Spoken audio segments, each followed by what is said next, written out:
আপনাকে যে বললাম আমার সাথে যাবেন। এখন আমি যাবো তোমার লগে, ঠিক আছে? এখন আমারটা কতটুকু তুমি তো দেখছোই, এখন তুমি কি এটা নিতে পারবা? হ্যাঁ, সেজন্যই তো অফারটা করলাম।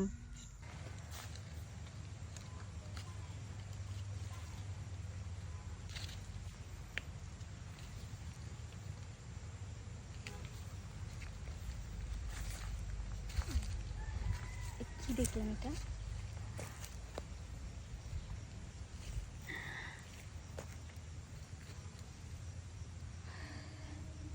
ও মাই গড, এটা কি দেখলাম আমি? এত বড় হয় কারো? এত বড়, এতখানি মোটা? আচ্ছা, একটু দেখি তো।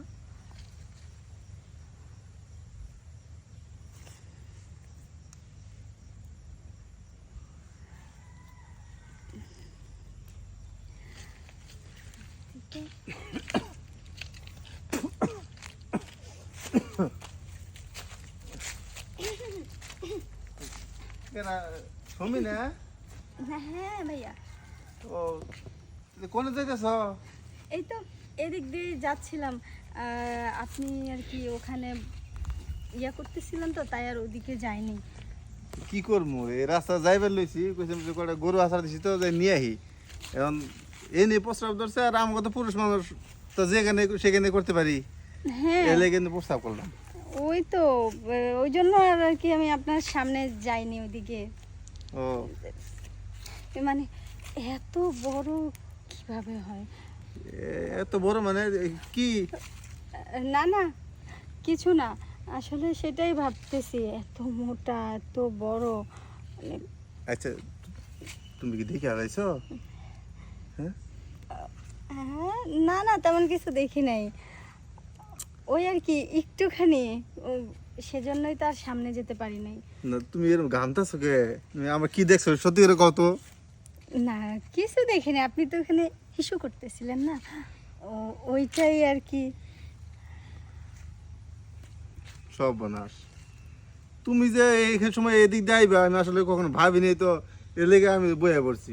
আমিও তো ভাবি নাই যে এই সময় আপনি রাস্তার মধ্যে হিসু করতে বসবেন আর আমি। আচ্ছা, যাই দেখছো না দেখছো কেউ কিছু কয় না? না না, বলবো না, তবে আমার একটা শর্ত আছে। আবার কি শর্ত? ওই যে বললেন কারো কাছে না বলতে, বলবো না, কিন্তু আমার সাথে আপনাকে যেতে হবে তোমার সাথে যাইতে হইব, কই যাবো আমি? আমার বাসায়। বাসায় কে? তোমার না স্বামী আছে? আছে তো, কিন্তু ওনারটা এইটুকু। এইটা কোনো কথা হইলো? আর সব পুরুষের তো একই সমান থাকে আমি যতটুকু জানি। না না, সব পুরুষের এক সমান থাকে না, ওনারটা একটুখানি, আপনারটা তো। হ, ঠিকই কইছো। আমি এতটুকু বানাইছি কারণ কি জানো?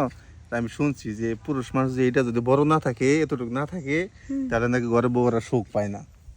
এইটা আপনি বুঝতে পারছেন না, সেজন্যই তো আপনাকে যেতে হবে আমার সাথে। হ, এর লেগে আমি এই যে হালুয়া খাইয়া বানাইছি। ও তাই? হ্যাঁ।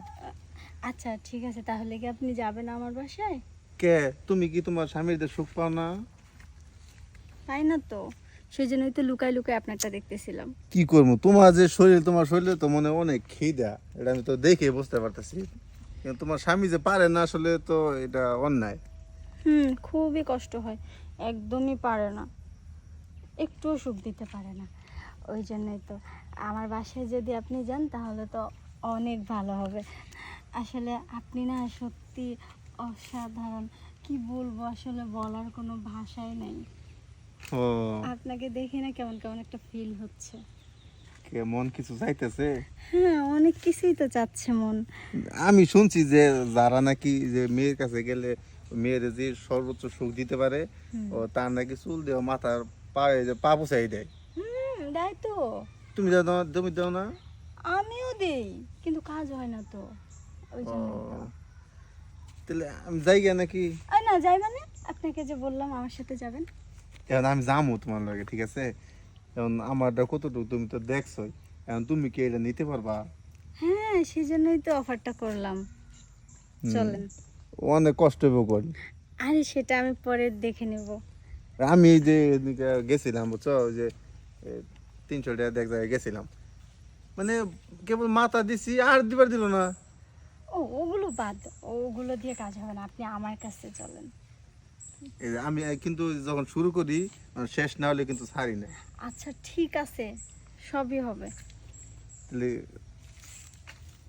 এখন যে আমি ভাই বাসায় নাই। না নাই তো এখন বাসায়, ও বাইরে গেছে। আপনি যে ভাব শুরু করছেন মনে হচ্ছে নিজে ভিজে গেল নাকি? হ্যাঁ সেরকমই তো কিছুটা। আসলে আপনাকে যখন দেখছি তখন থেকেই কেমন কেমন জানি হচ্ছিল। ও একবার দেখে এত পাগল হইছেন, এটা খাইলে না জানি কত পাগল থাকবে না আমার প্রতি। আমার মানুষ জামাই ছাইরে দেয় আমাকে চাইয়ে পড়েন। হ্যাঁ না না, সেটা তো করা যাবে না, সেটা করলে তো সমস্যা। তার থেকে এমনিতেই খাবো, ওইটাই ভালো। আচ্ছা ঠিক আছে, চলেন যাই। যেহেতু মন চাইছে আমি একবার দেই, খাইয়া দেহ কত মজাই মজা। চলেন যাই। ঠিক আছে আসেন। চলো।